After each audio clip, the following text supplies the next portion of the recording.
अब खबर यह है कि अमरीकी नेशनल बरतानवी सहाफ़ी को क्यों डिपोर्ट किया गया, वजूहात सामने आ गई हैं। ज़राए के मुताबिक चार्ल्स ग्लास वीज़ा कानून के खिलाफ वर्जी पर डिपोर्ट किए गए।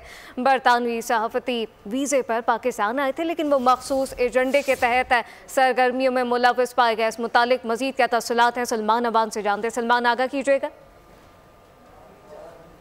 काफी जो है पाकिस्तान आए थे और हमारे ज़राए ने हमें बताया कि ये टूरिस्ट वीज़ा पर पाकिस्तान में मौजूद थे और टूरिस्ट वीज़ा के हवाले से जो पाकिस्तान के कानून हैं उनकी सरासर खिलाफ वर्जी में ऐसी सरगर्मियों में मुलव्वस थे जो कि टूरिस्ट वीज़ा के बिल्कुल खिलाफ है। और इस हवाले से जो इत्तलात सामने आई है उसके मुताबिक पाकिस्तान ने इनको डिपोर्ट कर दिया है और पाकिस्तान की वजह से डिपोर्टेशन की जो वजह बताई गई है उसमें हकाम का कहना है कि ये क्योंकि टूरिस्ट वीज़ा पर थे और यहाँ पर ऐसी सरगर्मियों में मुलव्वस थे जो कि उनके टूरिस्ट वीज़ा के खिलाफ थी, यानी वो टूरिस्ट वीज़ा पर होते हुए पाकिस्तान में जर्नलिस्टिक एक्टिविटीज नहीं कर सकते थे।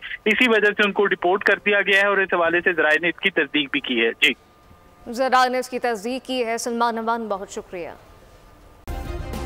सब्सक्राइब करें और बेल दबाएं ताकि कोई खबर रह न जाए।